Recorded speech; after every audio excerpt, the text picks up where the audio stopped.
எக்ஸ்சேஞ்சஸ்ல list பண்ணும்போது இனிஷியலா வந்து $5 இருக்கும் அப்படிங்கிற மாரி வந்து பார்த்தீங்கன்னா, இவங்க சைட்ல இருந்து சொல்லியிருந்தாங்க. ஸோ அத பார்த்துட்டு பேராசப்பட்டு ஒரு 2 பேக்கேஜ வந்து நான் அப்கிரேட் பண்ணியிருந்தேன். ஒண்ணு பிரான்ச் $3 வந்து குடுக்கணும். சில்வருக்கு வந்து பார்த்தீங்கன்னா $30 குடுக்கணும்.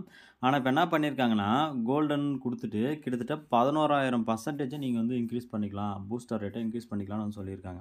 ஸோ இதுபடி பார்த்தோம் அப்படின்னா, நான் கண்டிப்பா இத வந்து இன்கிரீஸ் பண்ண போறது கிடையாது. அதாவது பர்ச்சேஸ் பண்ண போறது கிடையாது. பட் இத நம்ம பர்ச்சேஸ் பண்ணியிருந்தோம் அப்படின்னா, ஆல்மோஸ்ட் வந்து ஒரு 350 பிளஸ் நான் தோராயமா சொல்றேன். 350 பிளஸ் வந்து பார்த்தீங்க அப்படின்னா, பெர் ஹவருக்கு வந்து நம்மளால எர்ன் பண்ண முடியும். ஆனா நான் கண்டிப்பா இத வந்து பண்ண மாட்டேன். ஏன்னா நான் ஆல்ரெடி இந்த $30 பண்ணும்போதே ஒரு ஆஃப் மனசோட தான் நான் வந்து பண்ணேன்.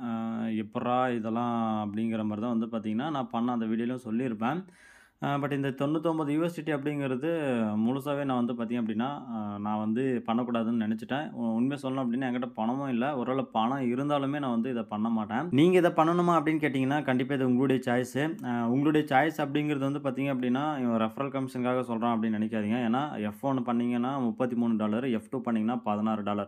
ஸோ நமக்கு அதெல்லாம் தேவையே இல்ல. ஏன்னா என்கிட்ட பணம் இல்லன்னு சொல்லிட்டு நான் சிம்பிளா ஒதுங்கிட்டேன். எனக்கு வந்து இந்த $30க்கு எவ்வளோ கிடைக்குதோ அவ்வளவே போதும். நான் அதுவே வந்து அக்செப்ட் பண்ணிக்கிறேன். லாஸ் ஆனாலும் சரி, இல்ல ப்ராஃபிட் வந்தாலும் சரி, இந்த ஒரு பேக்கேஜ்ல இருந்து வரக்கூடிய அந்த ஒரு பெனிஃபிட்டே எனக்கு போதும் அப்படிங்கிற மாரி நான் வந்து பார்த்தீங்க அப்படின்னா ஒதுங்கிக்கிட்டேன். இந்த $99 அப்படிங்கிறது உங்களுடைய சாய்ஸ் தான். நீங்க பண்ணாலும் சரி, பண்ணலனாலும் சரி. பட் நான் வந்து சொல்றது என்னன்னா, பண்ண வேண்டாம்னு தான் சொல்லுவேன். ரெஃபரல் கமிஷன் பார்த்தோம் அப்படின்னா, ஏகப்பட்ட பேர் வந்து பார்த்தீங்கன்னா, இப்பவே ஜாயின் பண்ணியிருக்காங்க. கிட்டத்தட்ட வந்து பார்த்தீங்கன்னா, 1254 பேர் இத வந்து இந்த பேக்கேஜ் வந்து வாங்கியிருக்காங்க. பட் நாம வந்து இத வாங்க போறது கிடையாது. சரி நான் சொல்ல வந்தத சொல்லிட்டேன். நீங்க தான் வந்து டிசிஷன எடுக்கணும். அண்ட் ஒரு சில பேர் வந்து பார்த்தீங்கன்னா, இன்னும் நம்மளுடைய ரெஃபரல்ஸ்ல வந்து பார்த்தீங்கன்னா, இது முடிக்காம இருக்கீங்க கேஒய்சி.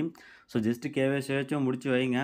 இவங்க மெயின் நெட்ல உண்மையாவே லான்ச் பண்ணாங்க அப்படின்னா, ஏதாச்சும் அதிலிருந்து நம்மளுக்கு கொஞ்சம் ப்ராஃபிட் வந்து கிடைக்கும். ஸோ அதுக்காக தான்.